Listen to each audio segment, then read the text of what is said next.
Today we are going to learn a data structure called sparse table. Sparse table is used for answering range queries. So let's say you have been given an array of n elements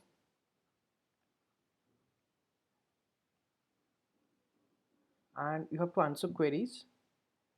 Let's say there is some function f and each query is of type LR.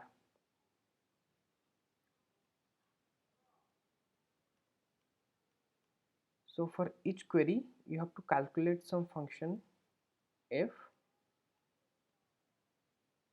from L to R. Both L and R included in this range. Basically you have to answer range queries, and this function f, it can be anything. It can be GCD, can be LCM, sum or range max or range mean queries. Now to answer range queries, why do we need a new data structure like sparse table? Let's first talk about the existing data structures that we already have to answer range queries. We have segment trees,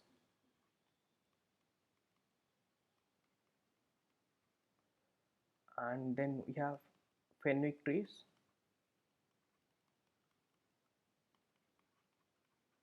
Fenwick trees are also known as binary index trees. I'll call them beat. Then we have Mercer trees, but Mercer tree is unnecessary here. Okay, so let's start with each of these existing data structures. For segment trees, to calculate any of these queries, your time complexity will be big of log n.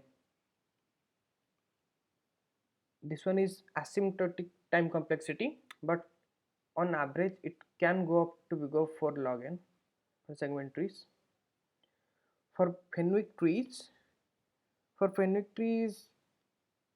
some can be calculated in big of log n, and for GCD and LCM, I guess you have to sort the queries in offline, then you have to move pointers ahead. Anyway, so these kind of queries can be answered by segment trees and Fenwick trees in big of log n. So why do we need a data structure called sparse table? Because sparse table has certain advantages, like, let's see. First advantage is sparse table can answer some queries in big of one time, in constant time. Those queries those queries must be idempotent queries.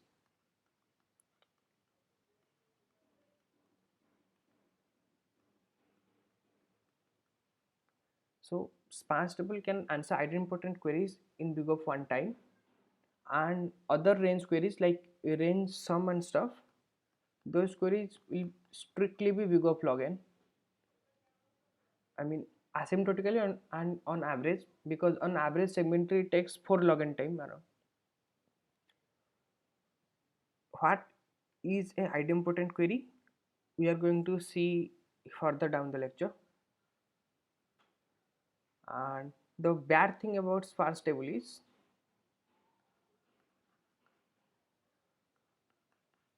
it does not work on immutable arrays. Means your array can't change in between queries. So basically this data structure does not support update of operation.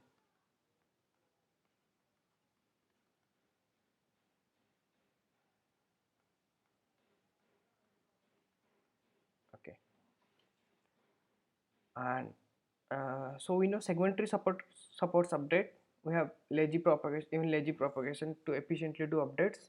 Fenwick tree supports update, but if we try to update a sparse table in between queries, we have to spend big of n log n time in recomputing the data structure.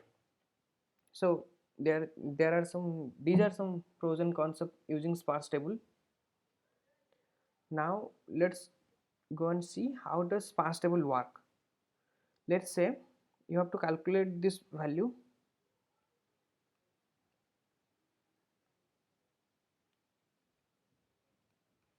f L to R. So this function calculates your query over the range from L to R both included. So the range length here will be R minus L plus 1. The idea behind sparse table is, okay, so this R minus L plus 1 value is an integer, right? And any integer can be represented in binary or sum of powers of 2. So the idea behind sparse table is divide this range into ranges of powers of 2 and store the answer for these ranges. uh, let's take an example. Let's say you have to calculate some function f from range 2 to 14.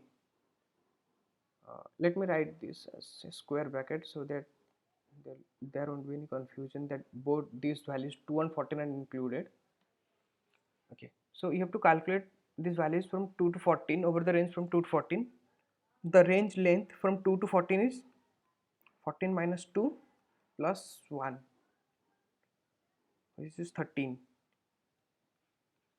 If I write 13 in binary form, 13 will be 1 1 0 1 2, right? This is 8, this is 4, this is nothing, this is 1. Okay, so the idea of using sparse table is this range of 13 we will store our sparse table will store range queries for ranges 8 then plus 4 then plus 1, which means to answer f up f from 2 to 14 we will have store values from f up 2 to 9, then f up 10 to 13, then f of 14 to 14. If you look at this range length is of length 8, this range is of length 4, and this range is of length 1. So we divided 13 into 3 ranges of length such that those lengths are powers of 2. These values, that f of f2 to 9, f10 to 13 and f14 to 14, will already be present in our sparse table. We will see how, and we can use them to answer queries in log n time. I say log n because for any integer the number of set bits cannot be more than log n, right?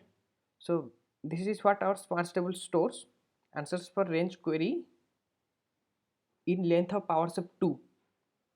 And in the next video I'll be explaining how to build the sparse table, and if you have any doubts feel free to ask in the comment section. Thumbs up if you like it, subs if you love it. Hope to see you guys in the next video.